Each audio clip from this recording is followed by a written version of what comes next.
I like the balance. I like the ability to, when you're struggling to run the ball a little bit like we were yesterday, it doesn't take much. It takes an explosive run, great run, well blocked, but Javante's run at the end of the first half was just incredible. I really, Calvin, I like how the ball's being spread around. I really do. I like the ball's going to different people. I thought Flo played great yesterday. Fergie's had a couple really good weeks for a guy that went through a dry spell for a while. It's been good to get him in the end zone a few times. But at the end of the day, I'm pleased with the way we're playing up front. And I think that's what we talk about all the time is owning the line of scrimmage. And it's not always going to be perfect when you play in this league because of the elite defenders that you have on the defensive line. But I think it all starts up front there. And then, of course, Dak's playing really, really well right now. You haven't called plays in a while. Are you even surprising yourself at times about, man, this is working out the way I thought it was? No, you never do that, man. Why would you ever do that? And then next week I come in, you can be like, man, you suck. And I'll be like, yeah, my kids were laughing the other day. They're like, Dad, how'd you do? And I was like, 6'7", whatever that thing means. And they're like, you know about that? I'm like, yeah, I'm 51. I'm not 90, But no, man, listen, you know me. I just I call to try to get guys involved, but the players are the ones that make the magic happen. And the staff's done a great job of getting our guys prepared to go with whatever we dial. Two things. You talk about Who are you? Oh, thank you. Yes, sir. Excuse me. He's an arm of the PR staff. He's official Tad, arm. are you on this? Tad, are you on this? He's official arm of the PR staff now. Anyway, Clarence Hill, deal with us Cowboys. Clayton Adams, and what he's done. You just talk about the importance of he and Connor with the offensive line to get these guys ready to play. Last night you readily said you've never seen have to start four backups up front, and I know we've been around here where one backup up front, they couldn't get anything done. Yeah. And you guys are able to perform so well with four backups up front. Well, first of all, I think even before I go into that, Clayton, number one's a excellent football coach. He has a tough job. When you're the coordinator for a guy that's the head coach and the play caller, I've lived it with Mike. It can be hard, right? Because there's things that you think and you believe, and you're kind of like, no, And sometimes we say that, you're like, no, we're not doing that. But so easy to work with. And then again, he's just God. He loves it, man. He loves coaching O-line. He's in there every chance he gets. But again, really the day-to-day stuff. It's the fundamentals, man. It's what they do in the classroom, not just teaching scheme, but the fundamentals. Offensive line is that unique position, Clarence, because there's so many guys that have to work together. And, we didn't run the ball great yesterday. We had 9 runs, I think, that went for 2 yards or less. But why was that? Well, our fundamentals were off a little bit.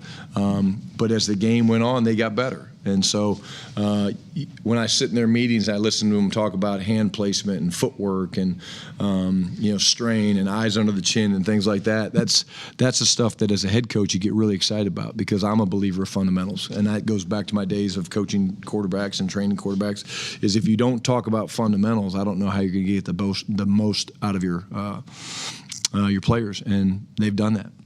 When you identified, and your guys identified Javonte Williams, the guy you wanted to go after, what were you looking for? Because his physical style, did he remind Clayton of kind of James Carter and how he did things in Arizona? What was it about Javonte that stood out for you guys? Yeah, I think it was, number one, the physical play style certainly jumps off the film. The quickness and the one-cut ability to make people miss. If there's one knock on Javonte, you'd say that, hey, he doesn't maybe have the long speed. But, again, it was really cool for him to have his longest run of his career yesterday. It was a hell of a run. Defensive end closed, and he was unblocked. And he has the strength to pull through that, and then the pad level. But, no, we never really compared him to anybody. He's his own player. But I would say, and I think I've said this before, I am not surprised by how well he's playing. We saw it in training camp. Really, you go back, you look at the Denver film, there was a lot of those same type plays that, were on the film. Just, when you're sometimes coming back from an injury, it takes you a little bit longer, especially at that position. Brian Todd Archer with ESPN. Back on Clayton for a second. What is that dynamic like during the week? Is he the run game guy, or how do you guys come up with the plan during the week? We do pods. So there's basically a run pod and a pass pod, and it differs and changes, but there's basically a couple different meetings going on, and we get together. We have what's called checkpoint meetings where we come together about 4 or 5 times before we sit down on Tuesday afternoon and kind of finalize the first and second down game plan. And Clayton really drives the run pod. I drive kind of the pass pod, and then he and I usually get together on Monday night, for a few minutes and kind of talk about some stuff, getting ready for Tuesday. And then Tuesday we come in early and we go back to our pods and we get the ideas from the other guys. And then he and I kind of get together for about an hour and make sure there's some marriage and stuff, and then we bring the first and second down run game plan to the staff, and they shoot holes in it, and they challenge us on things, which is great. You know me, I love hard conversations, and then we tweak it a little bit more, and then we finish the pass game, and then that's kind of how it comes together. So it's a lot of guys sharing information, but we don't sit in a room like this and like we used to in the old days. Used to drive me crazy where you sit in a room and there's all 12 of your offensive coaches watching every first and second down run or I just think that that's time not well spent. And then you mentioned Ferguson a little bit there. How quarterback friendly, or how important is a tight end to a quarterback? I think because of the areas of the field that they work, they're extremely important. I think, you've seen Jake. Jake's a guy that we love his ability to run after catch. Like, I thought the screen was probably one of the best executed plays we had yesterday, the tight end screen. The timing of it between Dak and Fergie were great. We had Flournoy did a great job blocking the corner. You had Terrence Steele shooting. Nate Thomas was coming from the backside. But there's a trust that's developed, but you can't just say the tight end position. I think it's who that guy is, what their relationship is with the quarterback, how much trust is there. It was fun for me getting on the plane. Yesterday we were watching the film, and Dak and I were giving Fergie a hard time because the first third down of the game down there in the red zone where we barely missed him, we just were challenging his speed. And he said, I was just peeking. I was looking quick. I was trying to. And but he's a joy to coach, man. Dak loves him, trusts him. But really, I'd be remiss if I didn't mention how well Scooney and Brevin are playing as well. That room in general is a good, very, very talented room that we have a lot of confidence in. And the ball hits the sky, Cam. Have you ever seen something like that before? Did you know? I think they were supposed to get the play back. They should have done that. They should have replayed the down. Yeah. The bigger question was Kenny going to catch it? Now, he said he was. He said he was. And defensive me, he said he was. So then Flus had a great comeback question, which I thought was great. Okay, are you going to make Justin Fields miss? And he was less committal on that. So. But yes, they should have replayed the down. Have you seen that before? I've seen the scoreboard get hit with a punt, but I've never seen that now. Chad Machado with The Athletic. It was a little surprising in preseason that you guys didn't play Javonte at all. Was this the plan all along? Did you think that, hey, we don't need to see anything from him, that you kind of had this vision of what you're seeing right now from him? Yeah, I think, John, it goes back to the importance of practice, how we just really, I talked about it a ton in training camp. Like, you get such great work against our defense, and we saw what we're seeing now without the tackling part of it. We saw that every day in practice against our defense, and the decisiveness, the quickness, the ability to make people miss, the ability to run through people. Like, I can't remember who. It was one of our, it might have been Elijah Clark, caught him one day a little high, Javonte. And so 2 or 3 plays later, Javonte was going through the hole, and like he should have kept going straight, but Elijah was over to the left, and he just went on a beeline to go make contact. But yeah, I mean, you don't have to play when you're a veteran. You don't necessarily have to play in the preseason to get yourself ready to play a 17, maybe soon to be 18 game season. And then with his run, Javonte's run, on that 3rd and 1 early in the second quarter, that well blocked play, that excellent play that it was exactly the way we drew it up, where you don't block the defensive end and then the guy crosses Fergie's face, there's no one there. Yeah, that one? Yeah, I remember that one. Yeah. It's a great call. I say all the time, right? That was one of my best calls of the day. But for him to it looked like he probably should have lost 2 or 3 yards, but he ends up spinning out of that, getting 2 yards, and then the very next play you guys score. There was a lot of big plays obviously in the game for you guys, but how important do you think a play like that was? It was huge. We were probably going to go for it. That's what we had kind of talked about. That's why we went with that play. But it just, again, goes to show you, I always say the ultimate team game, and I really believe that. But that was just an incredible, incredible effort by a fiery, doesn't say much, ultra competitive baller. And, it's one of the best 1.5 runs I've ever seen. Tom. Tommy Arsh, DallasCowboys.com. Do you have a sense if you'll get some of the guys that are banged up, like CD or any of the Tylers, back for Sunday?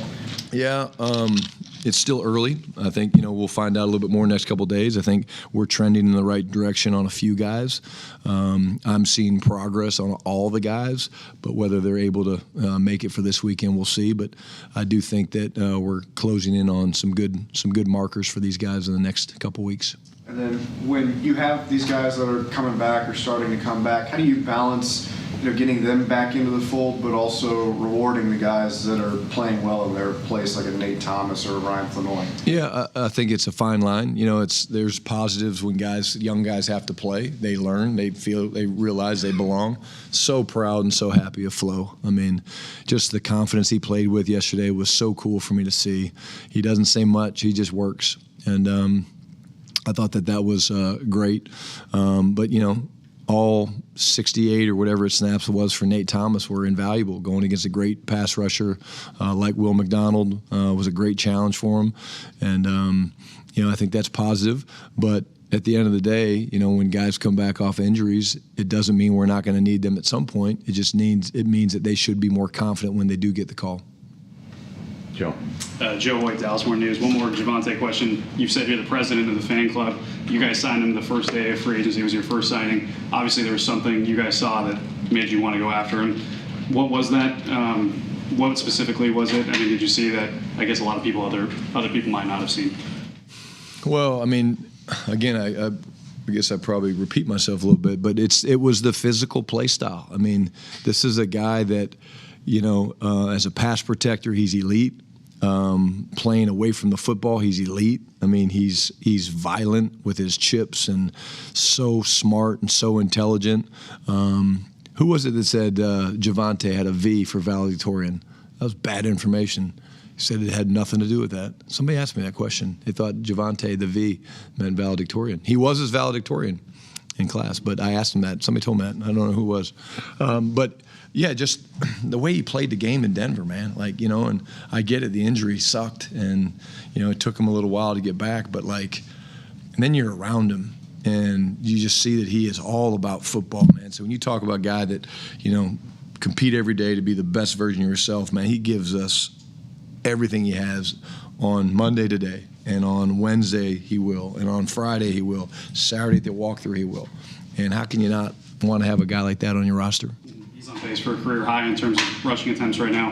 How much do you kind of, at this point of the season, kind of have to look at that? And obviously he's earned the bell cow kind of spread right now, but do you have to kind of monitor that a little bit, and how does that kind of management go? No, we're mindful of it. I think, it's a situation where you never want to, put that thing into the atmosphere of what could happen, but it is a violent position, and he's playing great. But I think you see us, when you get a guy like Jaden Blue, some exposure. He played well yesterday. His numbers won't say that. We blocked one play like shit on the perimeter. It was probably a bad call on my part, but he didn't really have a chance on that. But you look at the explosiveness on the kick return he almost took, and so that's where sometimes we get the bird's eye view. We see it live, then you watch the video of it, and you see the stats, and you're kind of like, oh, Jaden didn't play very well, but that's not the case at all.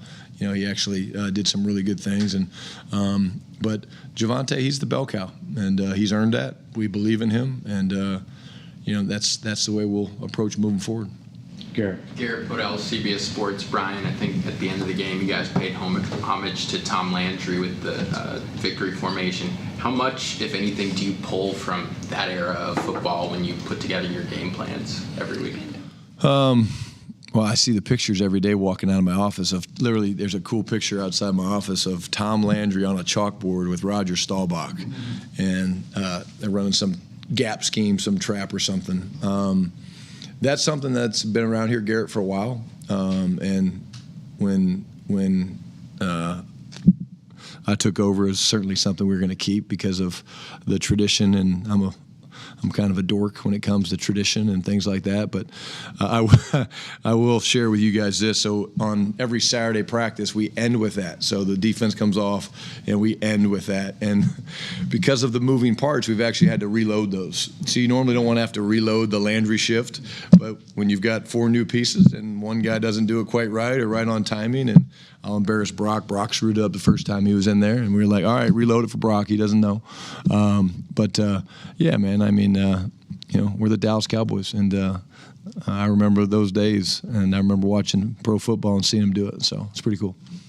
Babe. Babe Lofberg, 105.3. Babe, did you ever do it? Were you ever in the huddle when they did that or no? No? Okay. You did play, though, of course. I mean, yeah. Jimmy didn't pay. Yeah, Jimmy didn't pay homage to Hey, Brad, you hush back there, Brad. Hush. I can keep going. Yeah. Two-part question here. One for you, one's about a particular play. And Tad shunned me last week, and so I get to today. But I know you're going to say it's players, but I had a veteran coach one time. Guys were out and all that, and offensive coordinator, and I said, basically, gosh, how are you going to handle that? And he said, well, that's why they put coach in front of your name.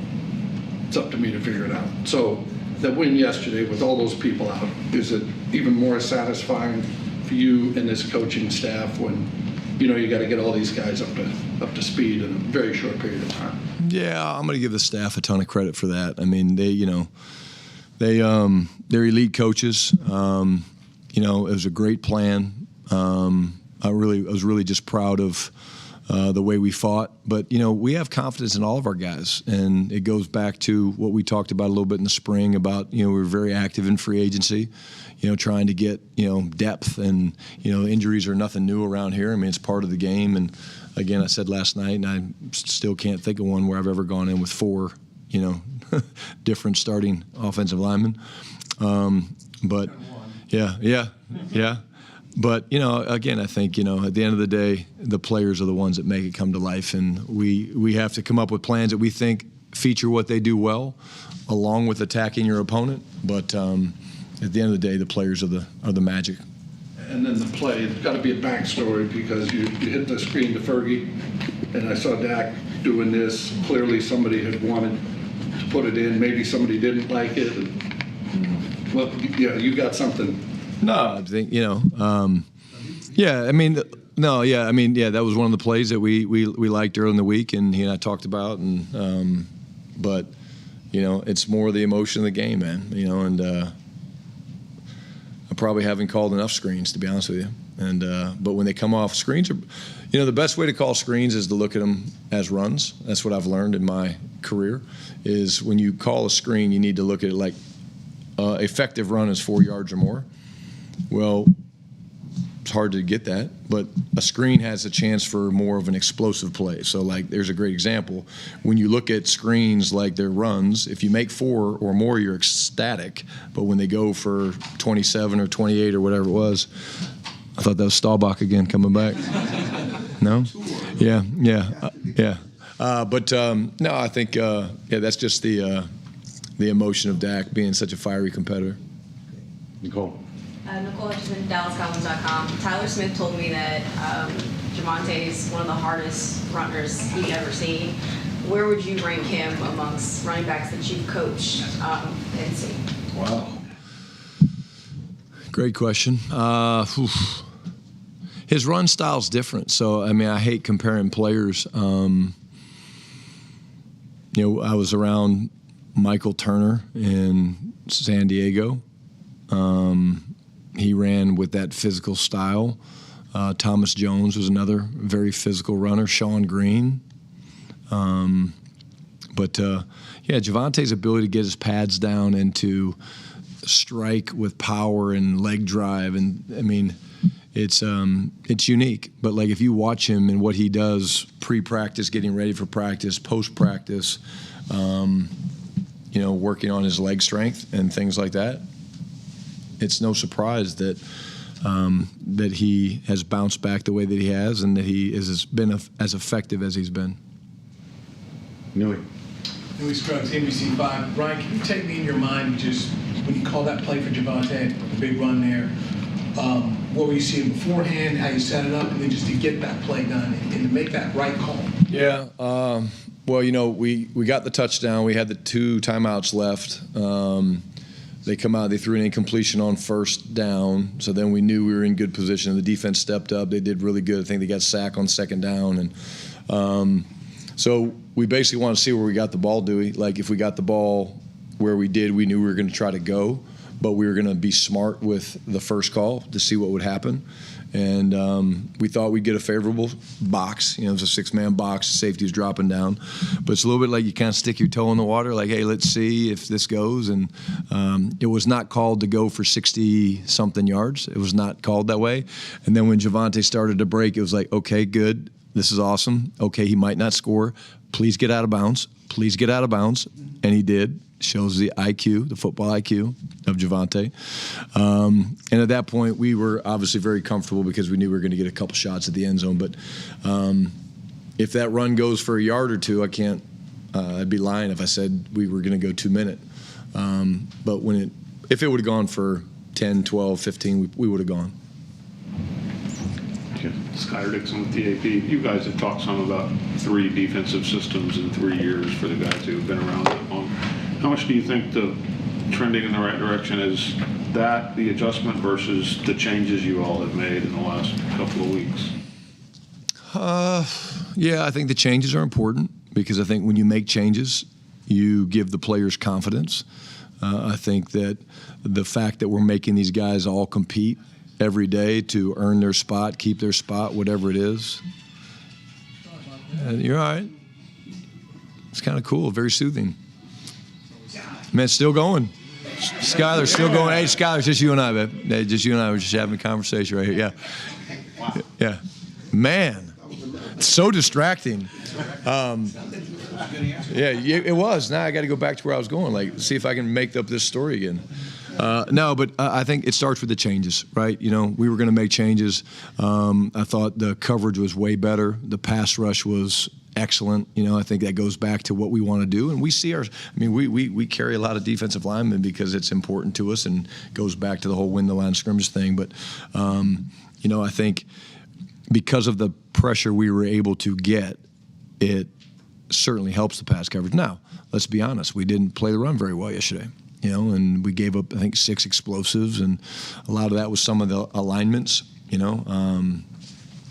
linebackers got to adjust and move and change, and Shamar James is going to be an incredible player in this league. I really do believe that. And K9 got forced into a spot he hadn't been playing when you lose Sanborn. But I'm proud of those guys because of the adjustments that they were able to make and to go out there. And literally, we held them to 6 points in the first three quarters, and obviously, we played a little bit conservative late and tried to keep the ball in front of us and slow the game down.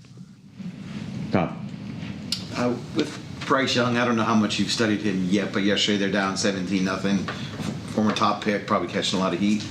When they come back and win a game like that, is that something for a team that's looking for some kind of spark that can give them some juice, you think? And your thoughts on Bryce Young? Yeah, again, I didn't do Bryce coming out. I'm very close with their quarterback coach, Will Harriger, who is here on our staff, and I think he's an incredible coach and has a very, very bright future in this league. And I think it goes back to your point. If you do that, you draw from that. You gain confidence. He's got some very, very good weapons. He's got Leggett. He's got Renfro. Sounds like, Tet McMillan's playing great.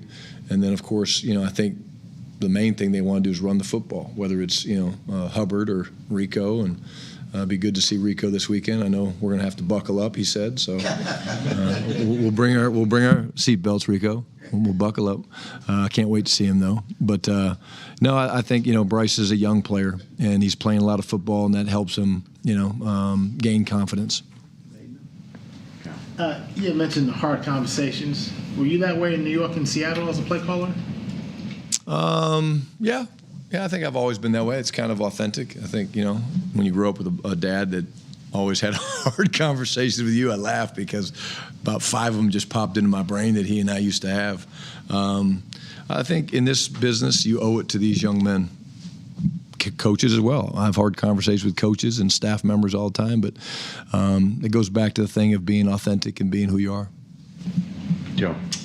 James Houston, very efficient, obviously in his pass rushing right now, 27 snaps on defense yesterday. Is that kind of the number you want for him, or is there a chance maybe you want to see more snaps for him? Yeah, I mean, number one, he's playing really well. I think he has 3.5 sacks maybe. It seems like he's always involved, and there is a fine line, just because he's not the biggest guy. He's playing better against the run now, but there's areas in the run game he can still improve, which is awesome and scary for the league. But I think we're very comfortable with what we're doing with him. But, again, 2 70-plus play games or 70-minute-plus games, and we're pretty deep, though, at that position. And he does look fresh when he's rushing that passer.